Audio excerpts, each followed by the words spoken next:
Très heureux de vous retrouver, mesdames et messieurs. Bienvenue dans cette émission Perfect Actu, le tout dernier numéro de cette semaine et de ce mois de février aussi. J'ai le plaisir de partager ces plateaux avec des jeunes, des chercheurs qui vont devoir réfléchir avec nous sur la crise sécuritaire qui frappe la RDC dans sa partie Est. Quelles sont les pistes de sortie? Quelles sont les solutions à cette crise qui frappe le pays? On va aussi essayer de réfléchir sur l'alternative pour sauver ou sortir la RDC de cette situation. Est-ce que Kabila peut-il de nouveau se présenter comme l'alternative pour nous sortir de cette situation difficile? Nous en parlons dans cette émission. On va aussi commenter le volet diplomatique de cette guerre, des résolutions au niveau du Conseil de sécurité des Nations Unies, la prise de position de certains pays contre le Rwanda et en faveur de la RDC. Est-ce déjà suffisant pour récupérer les localités conquises à ces jours par les rebelles? Nous en parlons sur ces plateaux avec trois jeunes, des chercheurs en relations internationales, comme je le disais. Le tout premier est à ma gauche, il s'appelle Wycliffe Isaya. Bonjour, bienvenue. Bonjour. J'ai bien prononcé votre nom, je pense. Très bien. Je ne l'ai pas massacré. Non, non, ça va. Très bien. Un francophone qui porte un nom anglais, bon, c'est assez compliqué. Allez, à ma droite, il y a Damien Batoba. Bonjour, bienvenue. Bonjour, Hervé. Très bien habillé. Merci beaucoup. Et à l'extrême droite, Soleil Ilunga. Comment allez-vous? Oui, bonjour, monsieur Hervé. Oui, ça va. Allez, avec vous, nous allons réfléchir sur l'actualité qui prévaut en République démocratique du Congo. La première question à vous, Wycliffe. Le pays est envahi, ça fait plusieurs mois, on va le dire, ça n'a pas commencé aujourd'hui. Bunagana, Massissi, Rutshuru, Goma, Nyiragongo, Bukavu actuellement. Le chef de l'État privilégie l'option diplomatique qui n'est pas beaucoup plus intéressé vers l'option militaire, bien qu'il n'a pas du tout hésité à l'activer au moment opportun. Est-ce qu'à ce jour, la diplomatie est suffisante pour mettre fin à cet envahissement? Merci beaucoup Hervé pour la question. À ce jour, dire que la diplomatie est suffisante ou non n'est pas la question qu'il faut se poser. Puisque depuis la nuit des temps, la diplomatie n'a jamais été suffisante. La diplomatie a toujours été combinée avec une forme, avec des opérations spéciales qui permettent de faire le contrepoids. Et d'ailleurs, je crois que vous le savez, il y a un adage populaire que les gens ont vulgarisé qui dit que celui qui veut la paix doit préparer la guerre. Exact. Pourquoi cela? Parce que, remarquez que les rebelles en réalité n'ont pas de gage. Un rebelle, quand il vient, il n'a aucune gage. Et voilà pourquoi, généralement, avant qu'un rebelle ne cherche des accords, il essaie d'abord de conquérir des territoires. C'est exactement la stratégie qu'a utilisée l'AFCM 23 avant d'accepter les accords, les négociations que nous leur proposons. Ils ont d'abord raflé des territoires pour ensuite venir négocier avec le gouvernement central. Donc aujourd'hui, la diplomatie n'est pas suffisante. Il faut à côté des opérations spéciales qui vont permettre de faire le contrepoids. Avec quoi? Qu'est-ce qu'on a pour négocier? Parce que d'ailleurs, il faut le reconnaître, en ce jour, nous sommes en position plus ou moins de faiblesse. Le M23 a conquis Goma, Sud-Kivu, il a même nommé des gouverneurs. Exact. Et nous, qu'est-ce qu'on a à proposer en retour? Puisque s'il faut négocier avec eux, qu'est-ce qu'on propose en retour? Une question qu'il faut se poser. Mais il faut aussi reconnaître que le processus de Nairobi n'a pas donné. Pourquoi ce processus n'a pas donné? Déjà, il y a ce problème. Comme le chef d'État Félix Tshisekedi l'a dit depuis le début, pourquoi il ne peut pas négocier avec le rebelle? C'est parce que déjà, pour négocier, il faut négocier entre Congolais. Il faut une opération de cantonnement qui va faire... Mais ces rebelles sont aussi des Congolais. Le ça président craint le brassage, les mixages. Ça risque... Qui occasionne l'infiltration au sein de l'armée. Ça, il faut encore vérifier, puisque c'était ça la condition. La condition de Félix, c'était que, d'accord, je vais bien négocier, mais je ne négocie qu'avec les Congolais. Mais depuis là, les cantonnements n'ont pas donné. Pourquoi il n'a pas donné? Parce qu'il y aurait des présumés étrangers dans le rang des rebelles. Donc, il y a toutes ces options qu'il faut vraiment essayer d'épurer pour pouvoir trouver la solution qui va correspondre aux maux que nous Est-ce dont nous que souffrons. la diplomatie à elle seule suffit pour elle seule, récupérer non. les localités conquises à ces jours? À elle seule, non. À elle seule, non, parce que ces localités ont été conquises par la force. Exact. Manu militari. Donc, comment négocier avec des gens qui vous ont déjà, dès les débuts, raflé des localités par la force? Comment dire à une armée, écoutez, déposez vos armes, rentrez chez vous, alors qu'ils ont fait des pertes avant de conquérir Goma? Ils ont eu des pertes. Comment? Qu'est-ce qu'ils vont gagner en retour? Il faut les forcer à quitter ces territoires. Très bien. Alors, la parole va tourner. Damien, je suis à vous. La communauté internationale, pratiquement à l'unanimité, nous recommande la négociation. Est-ce qu'à ces jours, il est possible pour la RDC de négocier dans une position de faiblesse et d'obtenir gain de cause?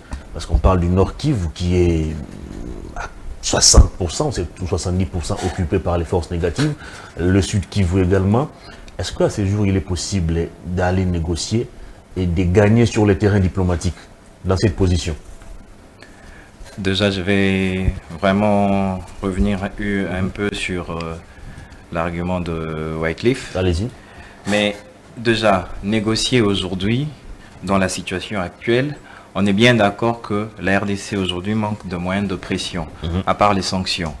Et les sanctions, comme Wycliffe l'a dit, pour de rebelles, les sanctions ne représentent pas un moyen contraignant suffisant. Très bien. Alors, s'il faut négocier actuellement dans l'état actuel de choses, il est clair que la RDC sort perdant, puisque les rebelles ont occupé des territoires qui n'étaient pas occupés il y a des mois.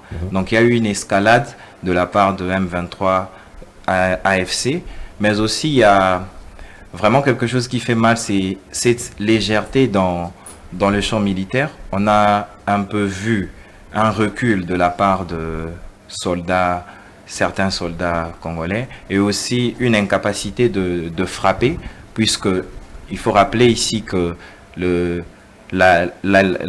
conflit armé se déroule dans un espace où il y a majoritairement les civils congolais qui y vivent, et aller sur une opération militaire totalitaire serait aussi fatal pour notre population. Alors, s'il faut négocier maintenant à l'état actuel de choses, c'est clair, on est perdant. Voilà pourquoi il y a la démarche d'ailleurs de la ministre des Affaires étrangères de toujours maintenir la pression au niveau de la société internationale. Mais là, les rebelles font pratiquement la sourde oreille à ces résolutions, à ces recommandations du Conseil de sécurité des Nations Unies, aux différents sommets tenus par la SADC, l'EAC et consorts.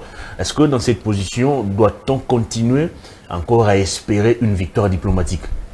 La victoire diplomatique, moi je pense qu'on est vraiment sur le bon chemin, parce que s'il faut parler de victoire diplomatique, on y arrive. Il ne manque plus que vraiment de sanctions ciblées, et vraiment de sanctions les sanctions ciblées ont commencé déjà avec James Kabarebe et puis les porte-parole du M23. Oui, mais ça doit continuer. Ça, c'est du point de vue diplomatique. Mais aussi, il y a un exercice qui est fait, très louable d'ailleurs, c'est celui d'étouffer l'économie rwandaise. On a vu le harcèlement, je vais appeler ça comme ça, le harcèlement que subit aujourd'hui les agences rwandaises de tourisme, par exemple, ou encore la politique étrangère rwandaise. On a vu comment on a essayé de stopper son financement, le financement qui suit l'accord de coopération avec l'Union européenne, déjà qui était un gros levier économique pour le Rwanda, mais aussi la sourde oreille de rebelles, eux du Rwanda, face à toutes ces sanctions, c'est au niveau stratégique du Rwanda dans sa diversification de partenariats. Aujourd'hui, lorsqu'on voit l'économie rwandaise, elle n'est pas basée seulement sur les aides européennes ou sur l'Europe. Le Rwanda a diversifié ses partenariats. Notamment, il y a la Chine, qu'on ne voit pas, et la Chine qui jusque-là ne fait pas un grand pas vers les sanctions concrètes, voire même vers les condamnations contre le Rwanda. Donc le Rwanda a su diversifier déjà son économie, ses partenariats avec les États-Unis, la Chine, la Turquie, l'Émirat arabe uni, mais aussi les Qatar. Donc, le travail est fait par la ministre des Affaires étrangères, mais je pense ici, il faut encore déjà qu'on loue ce travail, mais il faut rajouter d'autres stratégies de façon à paralyser l'économie rwandaise, déjà ce qui est fait, et en paralysant l'économie rwandaise, cela aura une conséquence directe sur la guerre, sur le conflit armé et sur l'occupation de nos villes. Très bien. Une dernière question avant de passer la parole à Soleil. Sur le plan diplomatique, vous saluez ici, vous énumérez ici les quelques victoires diplomatiques, passez-moi la répétition, enregistrées par Kinshasa. Est-ce qu'à ce jour, il est encore possible de mettre plus la pression, d'appuyer plus sur l'accélérateur pour contraindre le Rwanda ou l'asphyxier de manière totale? Oui, il est possible. D'ailleurs, c'est ce que nous demandons. Mais aussi, il faut rappeler que la diplomatie marche avec un pouvoir contraignant. Généralement, le hard power. Soit c'est une économie qui est puissante et destructive, soit c'est une armée. Et pour le cas de la RDC, notre diplomatie, elle est bonne, elle est vraiment très bien exécutée, mais seulement on souffre du manque d'accompagnement des éléments contraignants, de forces contraignantes. On n'a pas un pouvoir contraignant aujourd'hui. On va parler dans le secteur économique, dans les secteurs militaires, peut-être dans les secteurs climatique, écologique, oui, mais avec la redéfinition de pôle de décision aujourd'hui, ça ne compte plus. Cet argument serait passé il y a 6 mois, il y a 7 mois, mais aujourd'hui, ça ne passe plus. Alors, ce qui aurait pu être fait, ce qui devrait normalement être fait, c'est de privilégier aussi des opérations. Je ne parle pas d'une guerre totalitaire, mais des opérations stratégiques ciblées. Très bien. Allez, vous avez la parole, cher Soleil. La situation a commencé à dégénérer depuis 2022, quand on a pris Bunagana et puis les rebelles ont continué leur progression petit à petit.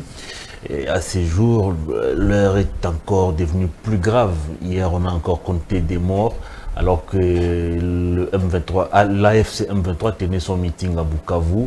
Le premier bilan fait état, je crois, des 12 morts et plus de 60 blessés. Et Kinshasa ne s'est-il pas réveillé tardivement? Pourquoi avoir laissé que la situation puisse pourrir jusqu'à ces niveaux, jusqu'à perdre pratiquement 2 provinces pour s'y réveiller? Est-ce que ça peut se justifier aussi sur le plan diplomatique? Voilà, justement, il faut d'abord comprendre que la diplomatie, c'est vraiment un outil très important. C'est un outil important pour tout pays, notamment la République démocratique du Congo. Alors ici, il faudrait maintenant savoir quelle est la position stratégique de ce pays. Alors si on doit répondre à cette question pour dire est-ce que Kinshasa s'est réveillé tardivement, je dirais Kinshasa ne s'est pas réveillée tardivement, mais elle a été surpris par ce qu'on appelle déjà agression. Et pour répondre à cela, je dirais que avec les stratégies, avec toutes les démarches, y compris de la ministre des Affaires étrangères qui essaie un peu d'entamer plusieurs démarches qui sont vraiment louables. Je ne pense pas que ce soit une approche tardive. Comment ça, alors que la situation a commencé à pourrir depuis 2021 ou 2022 avec la prise de Bunagana? Pourquoi ces efforts diplomatiques menés aujourd'hui n'étaient pas initiés à l'époque? Voilà.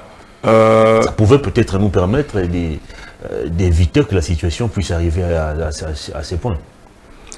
Ça pouvait nous éviter, oui. Mais comme je le disais tout à l'heure, qu'il faudrait d'abord connaître la position stratégique du pays. Alors ici quand on parle de la position stratégique du pays, on voit notamment ses ressources, on voit ses pays voisins, on voit tout ce qui va avec. et que Kinshasa, depuis longtemps, c'est, que je disais, la République démocratique du Congo, c'est vraiment un pays convoité par plusieurs de ses voisins et plusieurs notamment la communauté, l'international. Alors, dire que Kinshasa s'est réveillé tardivement, je reviens encore ici pour dire que Kinshasa ne s'est pas réveillé tardivement parce qu'on parle d'agression. Très bien. La voie de sortie à cette crise, c'est laquelle? Qu'est-ce que vous préconisez? Vous, comme chercheur en relations internationales, vous qui maîtrisez les rouages diplomatiques, qu'est-ce que vous pouvez préconiser à ce jour aux autorités pour pouvoir nous sortir de cette situation? Ok. Pour sortir de cette crise, il faudrait d'abord étudier le contexte. C'est dans quel contexte cette crise a été menée. Et c'est dans un contexte où il y a eu des accords depuis plusieurs années. Alors, ici, il faudrait maintenant remonter vers le temps et puis savoir qu'est-ce qui s'est passé exactement, quels sont les accords, parce que récemment j'ai suivi, il y a Kagame qui a dit qu'il a signé depuis 2007 5 accords avec la RDC et que la RDC ne faisait que revenir sur ces accords. Alors il faudrait maintenant savoir quels sont ces accords et que veut exactement ces belligérants. C'est suffisant pour mettre fin à cette agression? Pas forcément suffisant. C'était une sorte d'alternative que je voulais un peu amender. Mais cette fois-ci, pour finir, ou pour... moi, je pense que la diplomatie est vraiment la meilleure voie, la négociation, et ce qui est en train d'être... On va négocier avec qui? C'est aussi ça la grande question. Parce que pour le chef de l'État, il n'est nullement question de dialoguer avec le M23, qu'il qualifie d'ailleurs des pantins. C'est des gens qui sont utilisés par le Rwanda. Alors, avec qui va-t-on négocier à ces jours? Est-ce avec Paul Kagame? Est-ce avec le M23? Est-ce avec tous ces pays occidentaux qui achètent nos minéraux par voie du Rwanda, plutôt que de venir directement échanger avec le gouvernement congolais? Je souligne ici que le président de la République n'a pas forcément parlé de la non-négociation, mais il a souligné qu'il ne veut pas... Vous ne l'avez pas suivi apparemment le week-end dernier. Et il a dit qu'il ne veut pas négocier avec les pantins, qu'il ne veut pas négocier avec le 1-23, lui voudrait voir Kagame en face. Il l'a vu déjà plusieurs fois. Oui, plusieurs fois, mais après il a dit que c'était... il y avait la récente rencontre, c'était une rencontre après, il y a Kagame qui est sorti de la salle sans pour autant... finir une sorte de discussion. Bref, Kinshasa doit négocier avec qui? Voilà, Kinshasa ici doit négocier avec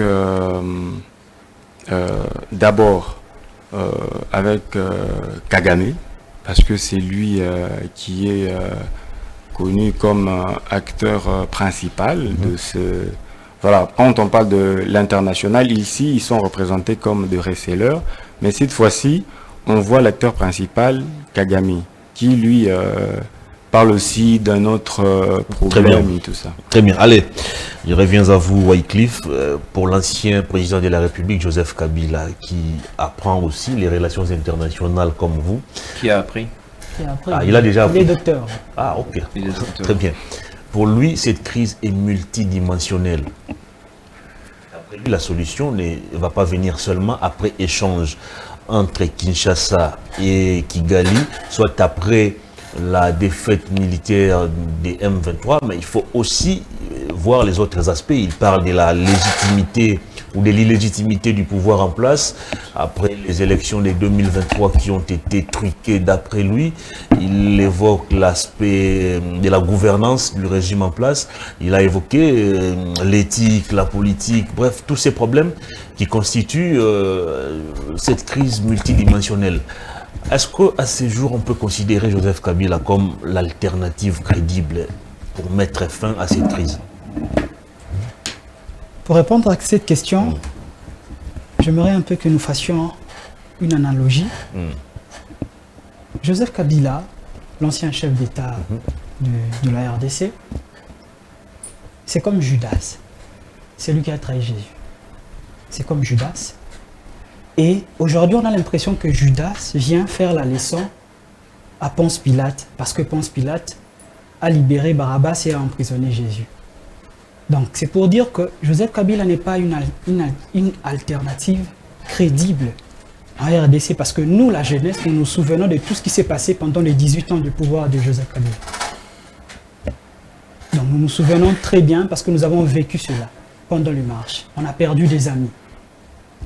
Peut-être que ceux qui n'ont pas fait ces marches avec nous, ceux qui n'ont pas perdu des proches, ont peut-être oublié tout ce qui s'est passé. Mais nous, nous nous souvenons. Est-ce pour autant que Kabila ne peut plus réfléchir? Réfléchir, oui. Mais je ne pense pas qu'on peut même lui laisser ce droit. Comment ça? Parce que il a évoqué un problème réel. Lui-même, il est coupable de tout ce qu'il accuse le président Félix Tshisekedi. Lui-même a revu la Constitution en 2011. L'élection qui s'est faite en 2 tours s'est faite en un seul tour. Pour son bien, entre guillemets. Mais ce n'est pas une raison pour la population de prendre les armes et tuer la propre population en question. Puisque vous venez de dire tout au début qu'il y a eu des morts récemment. Il y a eu l'explosion de bombes. Avant ça, il y a eu des jeunes qui ont été incinérés dans un bar sous prétexte qu'ils n'ont pas prêté allégeance aux directives du M23. Mais de quelle population, pour quelle population se bat-on? Si la même population est bombardée et incinérée, c'est quoi l'excuse?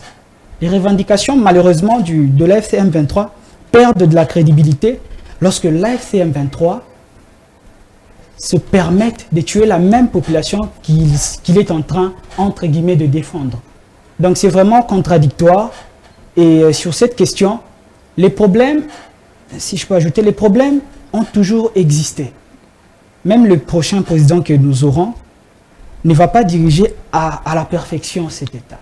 Mais est-ce que parce que nous sommes en désaccord avec le gouvernement en place que nous devons prendre des armes? Est-ce que la première issue, c'est les armes? Non.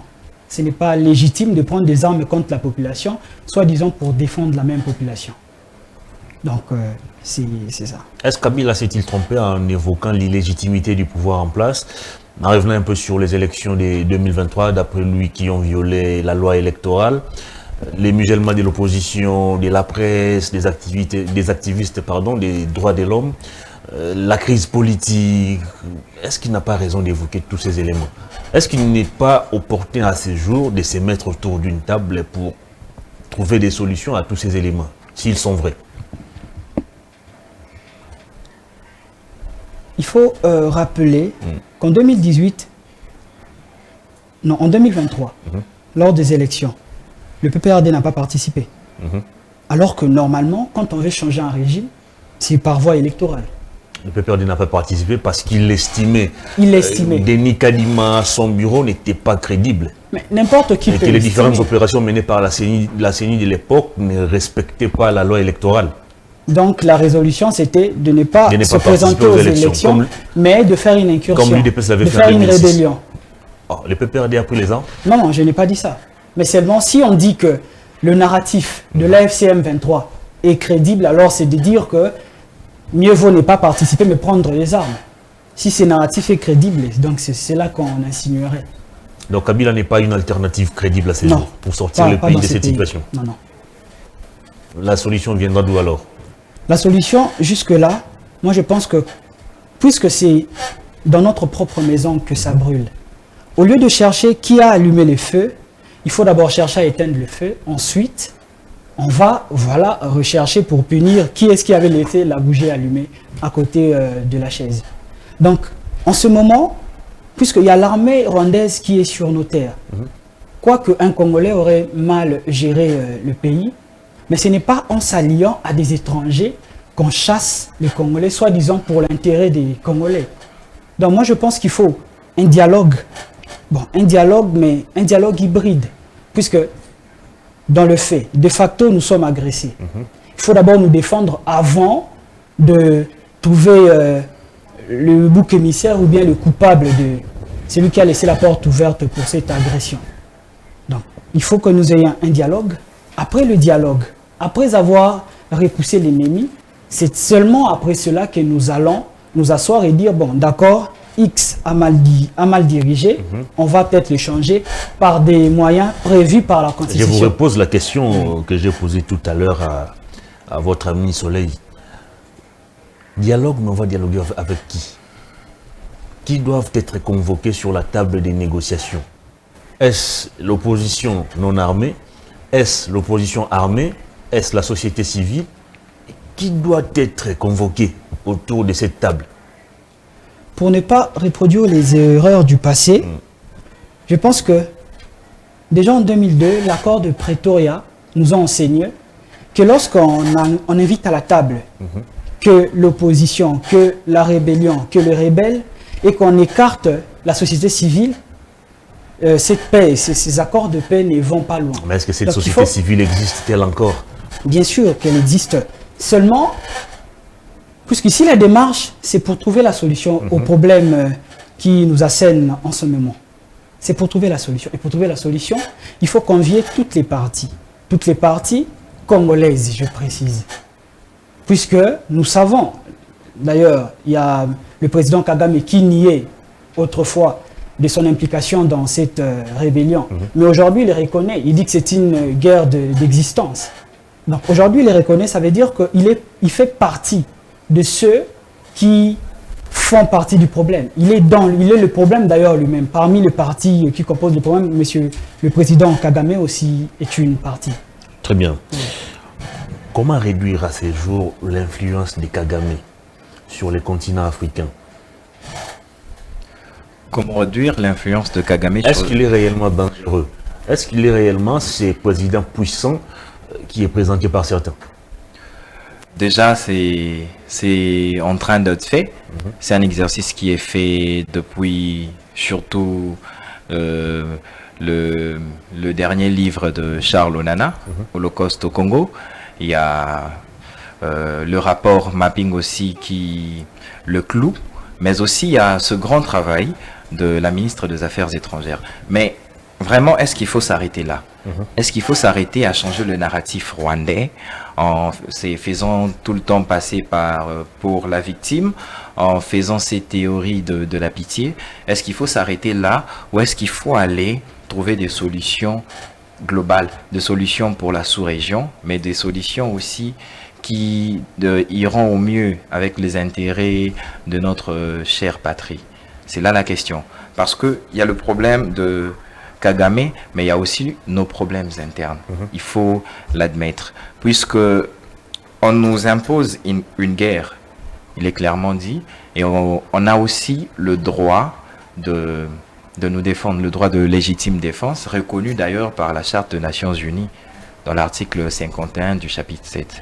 Mais il y a cet échec aussi de notre part qu'il faut reconnaître, bien que ce ne soit pas le moment d'en parler, et l'urgence serait d'abord de résoudre ces conflits, mais il y a des questions sérieuses à se poser, et puis de réformes à faire à l'avenir. L'implication du chest dans tout ça, l'implication de FRDC, mais aussi il y a une autre question cruciale lorsqu'on pense, c'est l'implication des Wazalendo aujourd'hui dans ce conflit armé.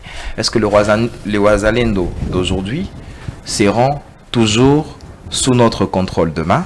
Est-ce que les Wazalendo serviront-ils toujours les intérêts de la République? Il y a toutes ces questions-là aussi qu'il faut résoudre pour diminuer l'influence de Kagame. Mais cela est en train d'être fait, comme je l'ai dit, puisqu'on essaye d'asphyxier l'économie rwandaise, mais aussi son soft power. Et il y a aussi, il faut rappeler, le procureur de la CPI, Karim Khan, qui était ici, et il y a une enquête qui est déjà ouverte, je pense, et c'est tout cela. Parce que ce n'est pas une stratégie d'endormissement, ces enquêtes de la CPI. Non, il y a déjà le rapport mapping qui existe, il y a plusieurs rapports du Conseil de sécurité des Nations Unies. Pourquoi ne pas s'appuyer sur ces différents rapports que de revenir encore avec des enquêtes qui ne pourront peut-être pas nous produire les résultats escomptés? Pourquoi le président Kabila s'est exprimé de sursaut en Afrique du Sud? Justement parce que ces rapprochements avec Karim Khan étaient un retournement de situation, sans parler de sanctions qui ont commencé à pleuvoir. Donc cela veut encore dire qu'on est sur le bon chemin, mais la question c'est est-ce que c'est suffisant? Il faut le dire, non, c'est pas suffisant. On aurait pu faire mieux, mais on est certes sur le bon chemin, ça c'est vrai.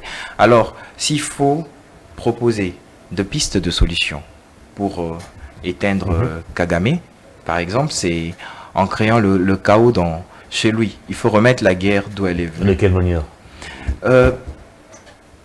De la manière la plus... Comment y arriver? De la manière la plus stratégique. Il faut, je pense, éviter, premièrement, il faut, nous, cette fois-ci, éviter le piège d'aller, par nos forces armées, conquérir au Bavu, comme on l'a prétendu dans les réseaux sociaux, parce que nous aussi, cette fois-ci, on tomberait dans l'ingérence et on violerait aussi de principes chers aux relations internationales. Mais il y a ce qu'on appelle aussi la stratégie opérationnelle. Il revient à nous, d'où j'ai parlé de l'implication du CHEST, il revient à nos commandos militaires, à nos services spéciaux, surtout de renseignement, de cibler des secteurs stratégiques. Pour exemple, le Rwanda n'a qu'une seule entrée de son pétrole, c'est au pipeline du corridor central avec la Tanzanie. Paralyser cette voie, par exemple, sans faire de dommages civils, mais imposerait de pertes énormes dans l'économie rwandaise, ce qui va d'ailleurs conduire automatiquement à un abandon et à une fuite des investisseurs, parce que les investisseurs vont au Rwanda parce qu'il a un taux de croissance de plus de 8% annuellement. Donc le Rwanda est une terre aujourd'hui favorable pour les investissements, de par son administration qui est rigoureuse, de par son économie, bien que pauvre, d'un pays pauvre, mais son économie qui est fluorescente. Alors si on veut éteindre cette guerre, il faut, je pense à mon niveau, la faire d'une manière intelligente. Si on ne peut pas nous défendre avec des armes, alors il faut essayer de paralyser la vie à Kigali, il faut essayer de paralyser la vie au Rwanda. Ça passe par l'énergie, ça passe par l'électricité, paralysée, ça passe par de l'eau, ça passe par son pétrole, ça passe par tous ces secteurs cruciaux. Les États-Unis ont commencé, ils ont montré l'exemple en donnant des sanctions ciblées. Il est à nous, puisqu'ici, Kagame l'a clairement dit que c'est une guerre existentielle. Il ne reculera pas. Il est bien, ces soldats sont bien dans notre sol. Qu'est-ce qui nous empêcherait, nous, de mener des opérations ciblées? Je dis bien ciblées, des opérations stratégiques au Rwanda. Parce qu'on sait qu'à Goma aujourd'hui et à Bukavu, on est mal parti pour se battre puisqu'il y a notre population et pour éviter de crimes de guerre. Exactement. On sait aussi que venir occuper en tirant Gisenyi, Rubavu, d'ailleurs Kigali, impliquerait à la longue de sanctions aussi, de condamnation de la part de la CPI contre le commanditaire de cet acte, contre les membres les hauts placés de notre exécutif qui auraient donné cet ordre. Alors il faut mener des opérations. On a des exemples, ça s'est fait même pendant la guerre russo-ukrainienne, lorsqu'on détruit le pipeline de la Russie pour faire chuter son économie. C'est dans ce sens-là qu'on doit penser aujourd'hui. La guerre, oui, mais sous quelle forme? Je pense qu'on a commencé la guerre économique. La ministre des Affaires étrangères l'a fait. Le président Tshisekedi fait bouger les choses avec son rapprochement avec le procureur de la CPI. Mais il faut une implication de stratège, il faut des unités spéciales pour mener des opérations ciblées. Très bien. Allez. Soleil Ilunga, la parole est à vous. J'ai l'impression comme si nous faisons du fixisme sur les Rwanda et Kagame. Pourtant, l'Ouganda est aussi pour quelque chose dans ce qui nous arrive. Bunagana, qui partage ses frontières avec l'Ouganda, a été la première ville à être prise par les rebelles. Est-ce qu'à ce jour, on peut aussi ouvrir l'œil et le bon sur l'Ouganda, le Burundi aussi? Parce que vous allez vous rappeler, lors du sommet conjoint SADC-EAC, Museveni, avec qui la RDC mène les opérations de mutualisation des forces, je crois, l'UPDF, FRDC, a recommandé à Félix Tshisekedi d'aller dialoguer avec le M23, alors que le président de la République ne partage pas cette vision des choses. Est-ce qu'à ce jour, c'est possible d'ouvrir l'œil et le bon sur l'Ouganda et le Burundi et l'ensemble des pays avec qui la RDC partage ses frontières? Je pense que la République démocratique du Congo ne peut pas forcément ouvrir l'œil sur ce qu'il considère des alliés. Déjà, quand on parle de Burundi, c'est vraiment... si vous avez suivi précédemment l'intervention de Burundi face à cette conférence de MONUSCO-ONU, vous allez remarquer que le Burundi est vraiment un allié de tâche à la République démocratique du Congo. Ah bon? Qui signe un pacte de non-agression avec le Rwanda. Justement, oui. Allez-y. Un allié diplomatique, je pense. Oui, mais quand on parle d'un allié diplomatique, oui, mais quand il signe le pacte avec le Rwanda, il faudrait maintenant savoir ici, parce qu'ici on parle de stratégie, est-ce que Burundi et Rwanda sont ennemis? Non, c'est pas parce que... Ils ont des problèmes. Justement, il y a toujours des problèmes. Il y a toujours des problèmes et on essaye... Il y a peu, le président burundais dénonçait l'implication de Kagame dans toutes les rébellions. Il se disait que même le Burundi était aussi menacé. Une semaine, 2 semaines après, il change de position, pacte de non-agression avec le Rwanda. Est-ce qu'on doit continuer à considérer encore le Burundi comme un allié pour la RDC? Justement, parce que il faudrait savoir ici que chaque pays est à la poursuite d'abord de ses intérêts, Exactement. de protéger son intégrité territoriale. Tant que ces frontières ou son intégrité territoriale n'est pas menacée, alors il est dans son assiette et à la poursuite du bien de son peuple. Donc à ce jour, la RDC doit continuer de considérer le Burundi comme un allié de taille. Diplomatique, oui.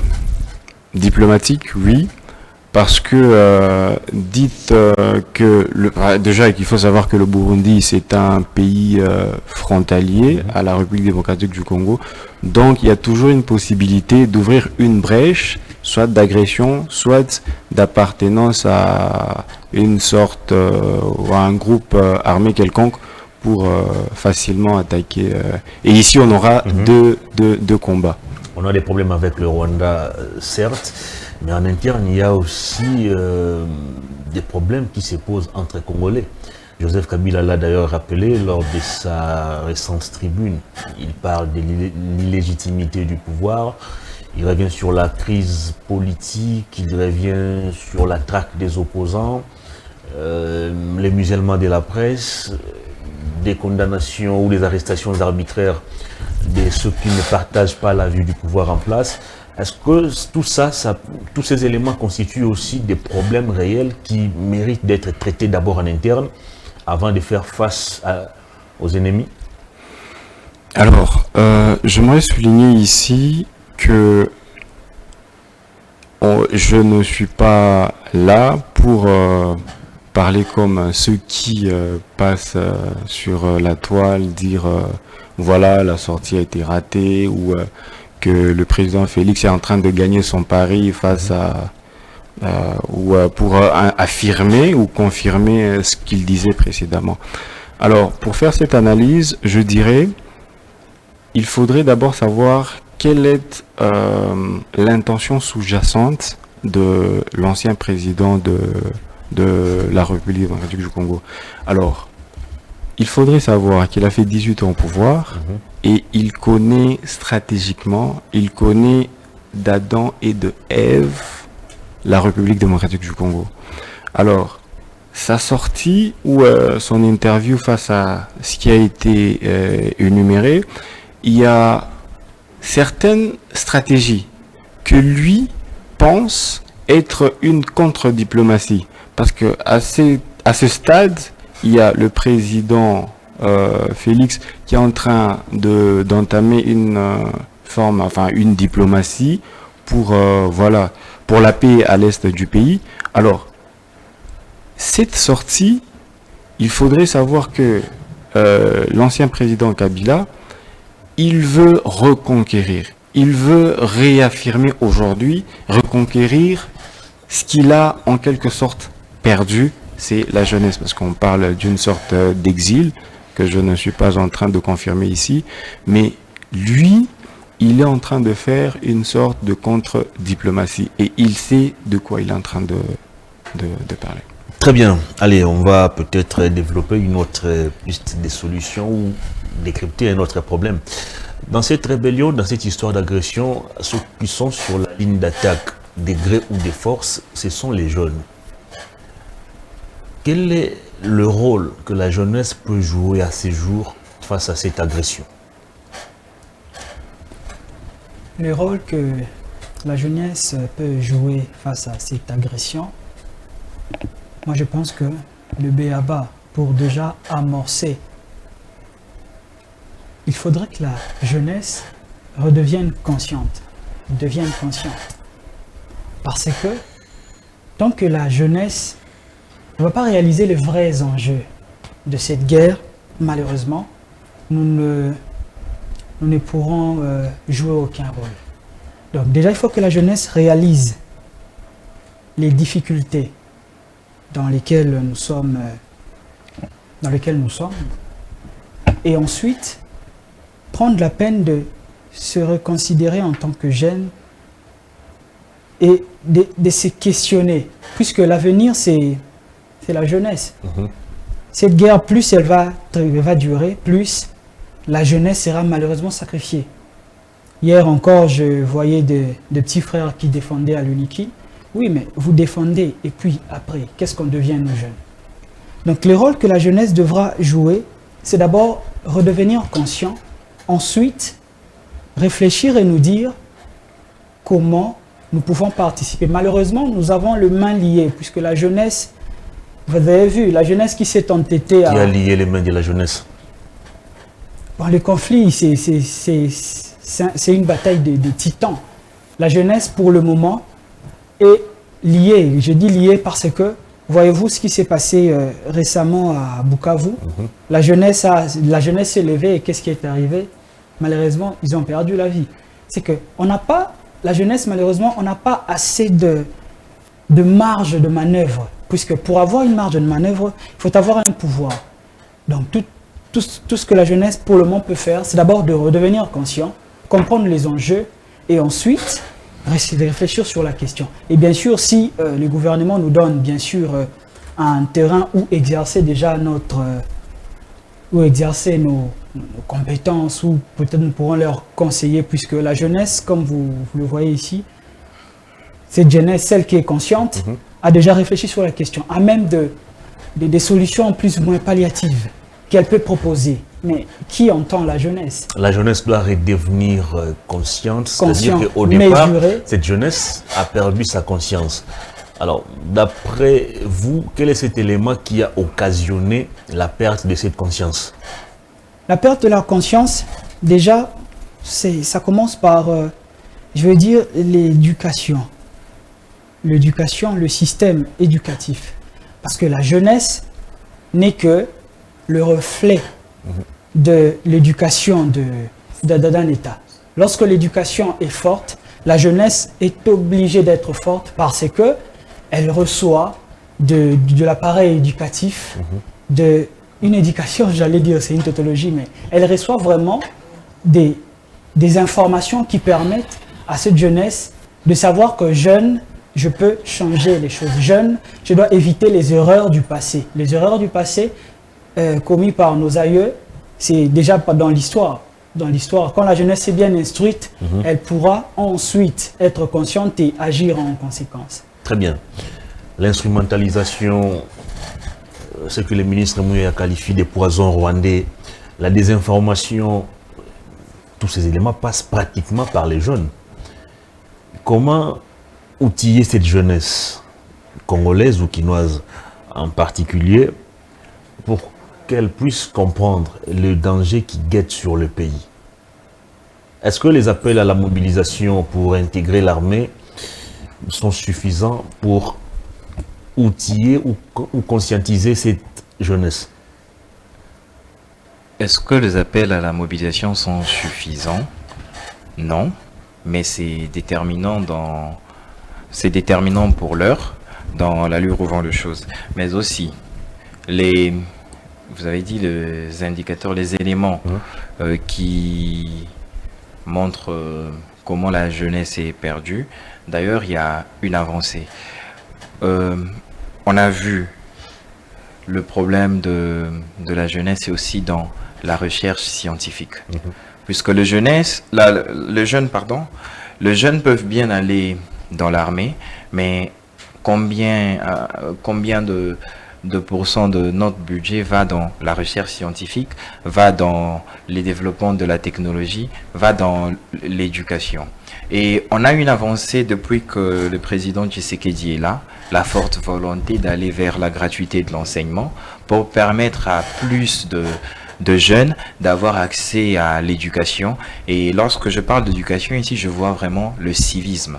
Et cet accès au civisme permet aux jeunes aujourd'hui d'une tranche déjà de 6 à 12 ans d'être instruits, d'avoir un esprit patriotique. Le travail, il est grand, il faut le reconnaître. On a encore de couches sociales qu'on ne touche pas, mais si on se donne la peine de voir dans les statistiques, les indicateurs de performance de comment répartir le budget, on va voir qu'il y a une avancée énorme et il y a la bonne volonté qui est là, bien que je ne cesserai de le dire ici encore, c'est pas suffisant pour atteindre nos objectifs aujourd'hui, mais je vais faire le parallélisme pour dire que il y a lieu d'espérer en cette manière de faire, en soutenant de projets tels que la gratuité de l'enseignement, en soutenant les appels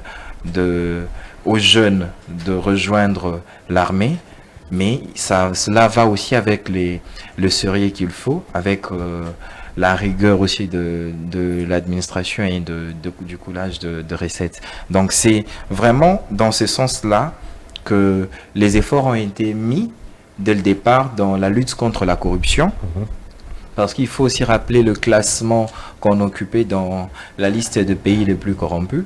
Et tout ça, j'en reviens ici pour encore rappeler l'illégitimité de l'ancien chef de l'État. Je le cite vraiment, cette illégitimité. Donc les efforts ont été menés. Et aujourd'hui, si on appelle les jeunes à s'enrôler dans l'armée, c'est parce qu'on n'a pas su planifier. Il n'y a pas eu de planification dans cette armée. Aujourd'hui, 6 ans depuis qu'il est parti, on a mené beaucoup d'efforts. On n'a pas su totalement, à 100%, atteindre les niveaux qu'il nous faut pour répondre d'une manière équivalente à cette agression rwandaise. Mais je vous dis que les moyens sont bons.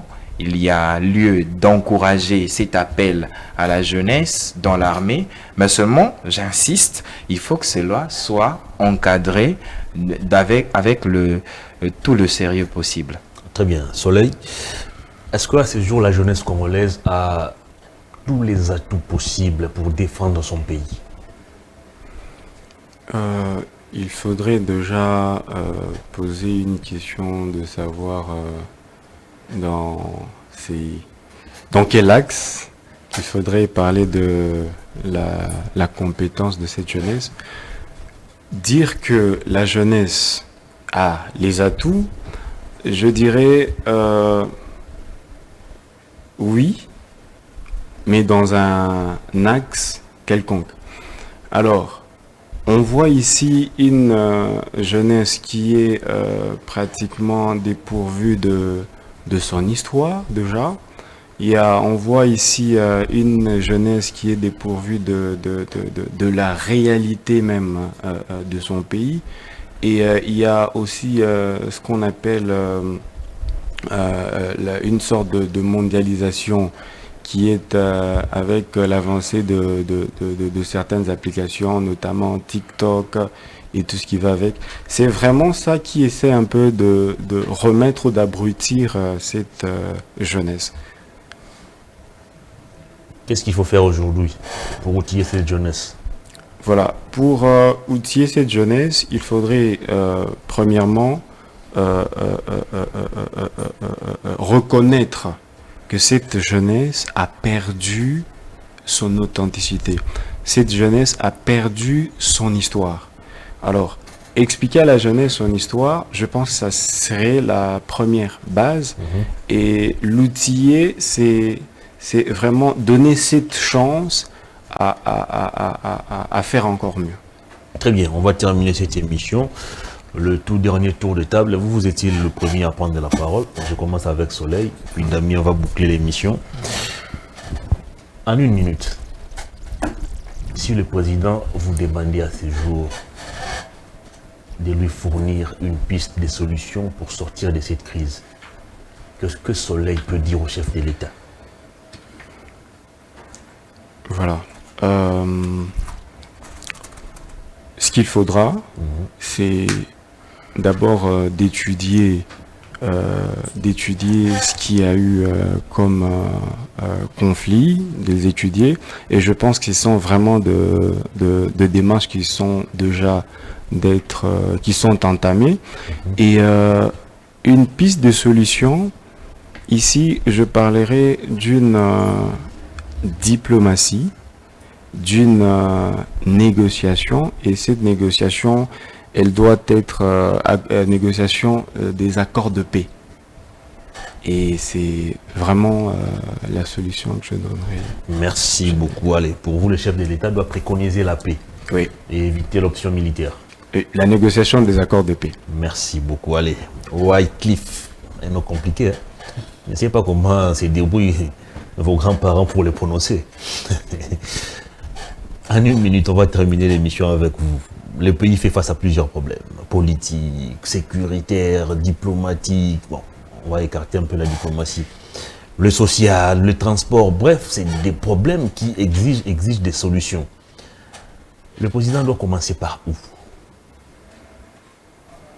Avez-vous quelque chose de particulier à proposer au chef de l'État ou au gouvernement de la République pour nous sortir de ces chaos? Pour sortir de ce chaos, il n'y a pas de remède miracle. Il n'y a pas de potion magique qui, une fois inhalée, résoudrait tout le problème. Okay? Donc, il faut aller, je crois, étape par étape. Déjà, la première des choses qu'il faut faire, il ne faut pas répéter les erreurs du passé. Ça, c'est le minimum pour un homme. Quand tu sais que telles causes ont donné tels effets, il faut changer de méthode. Depuis la Deuxième Guerre du Congo, depuis qu'il existe des accords censés résoudre le problème du Congo, apparemment, ces accords n'ont pas donné. Et chaque accord a un aspect qui n'a pas respecté. Donc, la première des choses, c'est étudier ces accords et comprendre qu'est-ce qui n'a pas tenu et quelle erreur à ne pas répéter. Donc, je cite Sun City, la Deuxième Guerre du Congo, même l'accord de Pretoria en 2002. Il faut voir tout ce qui n'a pas été respecté et voir comment canaliser cette fois-ci pour ne pas refaire les mêmes erreurs que dans le passé. Merci beaucoup. Allez, on termine l'émission avec vous, cher Damien. Pas de négociations avec les rebelles, des peurs qu'on puisse retomber dans le brassage et les mixages qui ont occasionné l'infiltration au sein de l'armée. Pas d'option militaire au risque de massacrer la population civile. Alors finalement, on décide quoi? Justement, pourquoi négocier lorsqu'on peut faire mieux? Puisque négocier, moi je pense que c'est aujourd'hui au Rwanda de vouloir, de supplier la RDC de négocier, mais cela passe par de nombreuses étapes, de nombreuses stratégies qu'il faut mettre en place. Déjà, pour une telle démarche, avant de parler des stratégies, il faut qu'il y ait d'abord une vision. La vision a été définie en 2010. Il faut qu'il y ait des objectifs. Il faut qu'il y ait des axes prioritaires. Je reviens sur les axes prioritaires. Les axes prioritaires du gouvernement souminois, sur lesquels a été élaborée la loi des finances 2025. S'il faut conseiller le chef de l'État avec franchise, la vérité est claire, elle est simple. Il faut repenser l'administration publique. Il faut repenser les députés. S'il y a nécessité de changer la Constitution pour voir dans quel format ou quel modèle de représentants du peuple il faut aller et comment, je ne suis pas dans ces débats, mais je pense qu'il y a nécessité puisque je ne parle pas de la gouvernance actuelle, mais le modèle actuel a montré ses limites. On a voté un budget à l'Assemblée nationale sans savoir qu'on était sous agression et sous occupation rwandaise. Je rappelle qu'il y a des territoires qui étaient déjà occupés, mais le budget est passé. La loi des finances est passée aussi. Il faut repenser la sécurité, repenser le renseignement. Il faut repenser la stratégie. On a le collège de haute étude de la stratégie, le CHEST. Ça sert à quoi? Quel est le bilan du CHEST aujourd'hui, objectivement? Quel est le bilan du CHEST? Alors, la stratégie, c'est prévoir, c'est prédire, c'est sécuriser. Anticiper aussi.